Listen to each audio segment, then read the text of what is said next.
após retomar o julgamento que estava parado desde 2021, o STF voltou a suspender a análise sobre o marco temporal de terras indígenas. André Anelli está de volta, trazendo as informações. Como é que foi, André, essa sessão de hoje e já tem data para a retomada? Já sim, viu, Brown? O julgamento do marco temporal vai ser retomado já amanhã, depois de ter sido interrompido hoje de novo, como você destacou, dessa vez por conta do horário. A análise avançou no plenário da Suprema Corte com o voto do ministro André Mendonça. Ele se posicionou a favor do marco temporal e empatou o julgamento em 2-2. O ministro justificou que a data da promulgação da Constituição, em 5 de outubro de 1988, serve como referência objetiva que constrói confiabilidade nos possíveis litígios.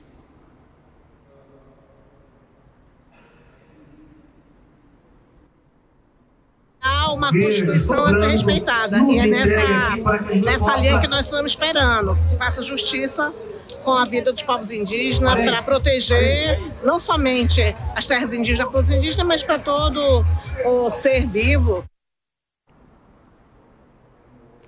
O que a gente acabou ouvindo aí foi, então, a presidente do FUNAI, Joênia Wapichana, defendendo, então, que esse marco temporal não seja levado em consideração e que, nas palavras dela, seja respeitada a Constituição Federal. Agora sim, a gente vai ouvir o áudio que eu havia chamado, justamente o voto do ministro André Mendonça, defendendo, então, a data de 5 de outubro de 1988 como uma referência que ele considera justa para dirimir essas questões relacionadas a conflito de terra. Vamos acompanhar.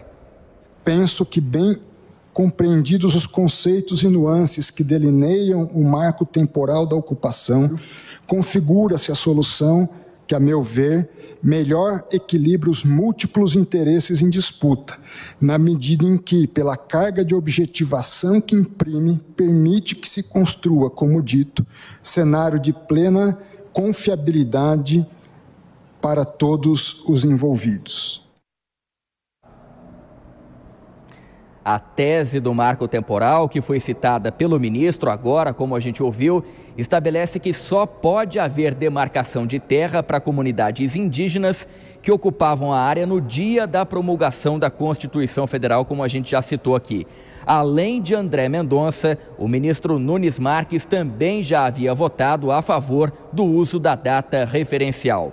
Os contrários, até agora, foram os ministros Luiz Edson Fachin e Alexandre de Moraes. Na retomada do julgamento nesta quinta-feira, ou seja, amanhã, o novo ministro Cristiano Zanin será o próximo a votar. Centenas de indígenas ocuparam a esplanada dos ministérios aqui na capital por conta da continuidade desse julgamento. Os indígenas alegam que a data da promulgação da Constituição não pode ser levada em conta porque algumas comunidades são nômades, ou seja, elas mudam de endereço, e outras teriam sido expulsas durante a ditadura militar. E conforme a gente viu ali, a presidente da FUNAI, a Joênia Wapichana, ela acabou já se manifestando, então, a gente já ouviu ela defendendo, então, a recusa do marco temporal pelo STF, que, de acordo com ela, se houver essa recusa desse entendimento do marco temporal, a Constituição Federal estará sendo seguida. Por outro lado, o setor produtivo, no caso do agronegócio, defende justamente o contrário, que a medida é necessária para garantir segurança jurídica, principalmente aos agricultores e criadores de animais responsáveis pela geração de emprego e renda e pela oferta de alimentos. Brown. Perfeito. Valeu, André. Obrigado pelas informações. Até mais tarde. E, na sua opinião, Dora Kramer, é necessário o marco temporal? Deveria ser estabelecido esse limite de tempo de 1988, ano da promulgação da Constituição, para a demarcação das terras indígenas, ou não? O ideal é que esse cálculo continuasse sendo atualizado, e essa distribuição das terras continuasse sendo feita de acordo com o passar dos anos. Qual a sua posição, Dora? Olha, eu não gostaria de falar sobre o mérito, que essa é uma questão que não é tão simples assim. Tanto é que o voto do ministro Alexandre de Moraes, ele cria ali um meio termo, um meio do caminho, né, quando ele cria a possibilidade de serem indenizadas essas pessoas que seriam desalojadas das terras caso o marco temporal seja aprovado. O que me chama a atenção é uma questão política. Eu vou para o Congresso. Como você bem disse, Brown, essa questão está no Supremo desde 2021. A Câmara aprovou o marco temporal, ou seja, se posicionou em maio deste ano, no momento em que também era retomada a votação, e o ministro André Mendonça pediu vista. De maio para cá, o Congresso, o Senado, teve tempo para examinar. Essa questão está no Senado desde maio, e depois o Senado reclama que o Supremo invade a sua competência, e o Senado não se posiciona quanto a isso, e tempo teve, então cria-se uma situação que eu não sei como é que vai ficar. Vamos que o Supremo diga que o marco temporal vale, não é, da data da promulgação da Constituição, e o Senado venha dizer ao contrário. Que situação nós criamos? Eu não sei. O Senado poderia ter se manifestado já, e não sei por que se manifesta, fica esperando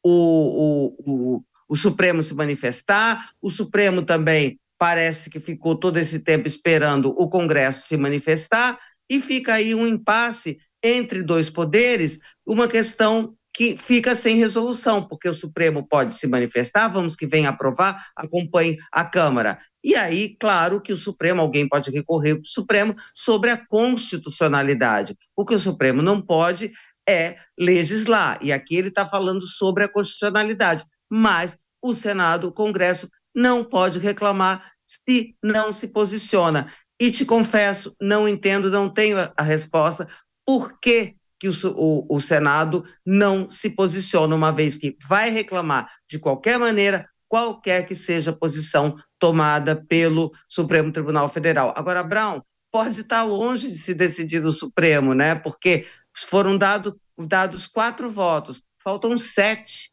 Bom, se for na velocidade, né, que a gente teve até agora, de 2021, e ainda apenas 4 votos tendo sido dados, então pode ser que esse julgamento demore também outros tantos meses, enfim, uma questão que fica em aberto. Isso realmente não é bom para a institucionalidade.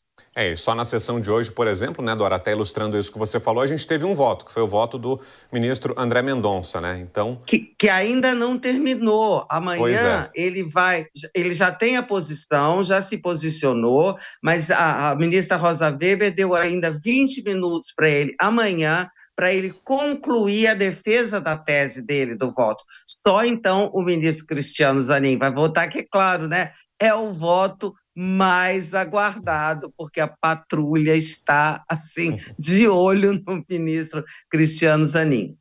Pois é, e Roberto Mota, queremos te ouvir também sobre esse julgamento. É um tema que preocupa muito o agronegócio, né? Os produtores rurais estão, desde que foi anunciada a retomada desse julgamento, fazendo vários alertas sobre o impacto que isso pode ter para o setor, caso seja derrubado o marco temporal e novas demarcações sejam autorizadas pela Justiça. De fato, na sua opinião, um tema que pode ter um impacto tão grande assim, que deveria preocupar muito, porque pode ter um potencial à nossa economia e ao agronegócio, que é um dos motores da nossa economia, tão grande assim, Mota? Esse assunto pode ter impacto na vida de todos nós, Brown. O que acontece é o seguinte: quando se determina que a posse de uma terra é dos índios, a propriedade dessa terra é da União. Já aconteceram inúmeros casos no Brasil de pessoas que entram na justiça pedindo a propriedade do imóvel através do uso capião, ou seja, a pessoa mora num lugar na periferia de São Paulo há vários anos, então entra na justiça pedindo a propriedade daquela terra. E o Ministério Público entra dizendo o seguinte: aqui nesse lugar onde você mora, há 300 anos atrás, existiam índios. Então, essa terra é indígena e a propriedade, em vez de ir para você, que já mora lá há 30 anos, ela tem que ir para a União. Isso já aconteceu milhares de vezes no Brasil. Essa é a grande ameaça. Sem um marco claro, qualquer área do Brasil pode ser considerada uma área indígena, porque é lógico, no Brasil, há 400, 500 anos atrás, o país só tinha índios. Agora, outro ponto muito importante, não é porque o Congresso não se manifestou a respeito de um determinado tema que isso dá a qualquer outro poder o direito de se assumir a discussão daquele tema. Quando o Congresso não se manifesta sobre um assunto, ele já está, pelo seu silêncio, manifestando uma posição totalmente legítima e democrática.